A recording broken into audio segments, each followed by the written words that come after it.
আসসালামু আলাইকুম বন্ধুরা, আপনারা দেখতে পাচ্ছেন সিদ্ধিবেড়িয়ার মোড়ের রাস্তার অবস্থা কি। এখানে একটা গাড়ি উল্টে গিয়েছিল, ভিডিওটা আপনারা দেখতে পাচ্ছেন। রাস্তাটা এতটাই খারাপ যে এখানে প্রত্যেক দিন একটা করে দুর্ঘটনা ঘটে। আর এখানে টোটোতে এমনি মেন রোডে উঠতে গেলে সমস্ত প্যাসেঞ্জার এখানে নামিয়ে টোটোগুলো তবে উপরে উঠতে হয়, না হলে টোটো উল্টে যায়, সবাই ধরে ঠেলে উপরে টোটোগুলো তোলে। তাই এই রাস্তার অবস্থা, রাস্তাকে সারাচ্ছে না, বারবার বলার পরেও রাস্তার কাজ হচ্ছে না।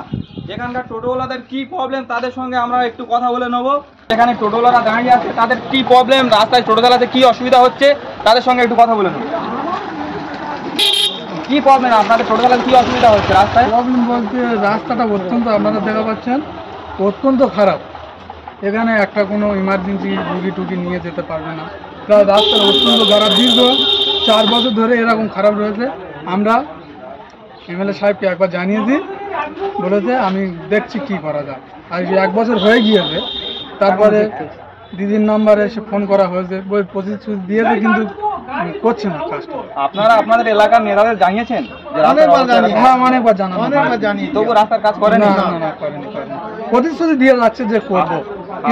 আপনাদের টোটোর কি ক্ষয়ক্ষতি হচ্ছে এই রাস্তার ব্যাপারে? ক্ষয়ক্ষতি হচ্ছে, ভাঙতেছে, কাঁচ ভাঙতেছে, ও বেয়ারিং কাটছে, অ্যাক্সেল কাটছে, একটা দুটো তিনটে চারটে প্রত্যেকদিন ক্ষতি হচ্ছে। হাত পড়ে গিয়ে হাত ভেঙে যাচ্ছে, ঠ্যাং উঠে যাচ্ছে। যে আপনারা এখানে ইট কিনে আপনারা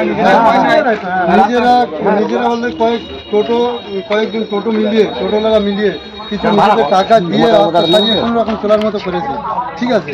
তারপরেও যা অবস্থা, প্রতিদিন টোটোর কোনো না কোনো ক্ষতি হচ্ছে। আর এখানে কোনো এমএলএ এমপিরা কোনো কাজ করছে না? সেই রকম কোনো কাজের কিছু দেখা যাচ্ছে না। অনেকবার প্রতিশ্রুতি দিয়েছে, কিন্তু কাজের কোনো ফলাফল পাচ্ছে না। কালিকাপুর থেকে আরম্ভ করে আর সিদ্ধিবেড় পর্যন্ত, আর এদিকে ঘোড়াজাল থেকে নিয়ে আর সিদ্ধিবেড় পর্যন্ত রাস্তার যে অবস্থা, কোনো পেশেন্ট নিয়ে আসতে গেলে বা কোনো এমার্জেন্সি রুগী নিয়ে আসতে গেলে সমস্যা হচ্ছে, ঠিক আছে। তাড়াতাড়ি কীভাবে নিয়ে যাবো সেরকম কোনো ব্যবস্থা নেই। আপনার নাম কি? আমার নাম শরীফের জন্য। আপনাদের এমএলএর নাম? আমাদের এমএলএর নাম হচ্ছে করে ওনাকে জানিয়েছিলেন রাস্তার ব্যাপারে? কম বেশি নেতাদের অনেকে জানেন। আপনাদের সবার প্রবলেম রাস্তা। আপনার নাম কি? আমার নাম মাসুদুর রহমান পিয়ালা। আপনাদের এমএলএর কাছে আমরা জানিয়েছিলেন যে রাস্তার এই অবস্থা? আমরা নিজেরা যাইনি, মিডিয়ার মাধ্যমে আমরা জানিয়েছিলাম। উনি বলেছিল আমি 3 মাসের পরে আমি দেখছি, আমি 3 মাস টাইম নিচ্ছি, নিয়ে আমি দেখছি কতটা কি করা যায়। এই বলে আজকের 1 বছর 4 মাস হয়ে গিয়েছে, এইরকম হয়ে যাবে।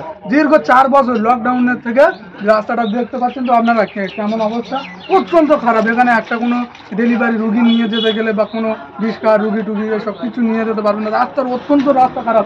ভোটের সময় প্রতিশ্রুতি দেবে আমাকে ভোট দাও, আর ভোট হয়ে গেলে আর কোনো কাজ করবে না। এই রাস্তার অবস্থা এখন দেখা পাচ্ছে না, খারাপ। এখানে মানুষ একটা হেঁটে যেতে পারছে না। আপনারা দেখতে পাচ্ছেন সেদিকের রাস্তাটা কি একদম হেঁটেও যেতে পারবে না, এইরকম পরিস্থিতি। আপনারা 2026-এর ভোটে আপনারা রাস্তা না দিলে ভোট দেবো না, এই প্রতিশ্রুতি নিয়ে আপনারা রেডি থাকুন।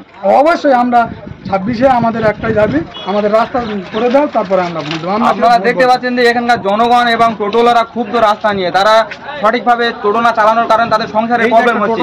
তাই ভিডিওগুলো আপনারা বেশি বেশি শেয়ার করুন, যাতে সরকারের চোখে এইগুলো পড়ে যে রাস্তাঘাটের কি অবস্থা।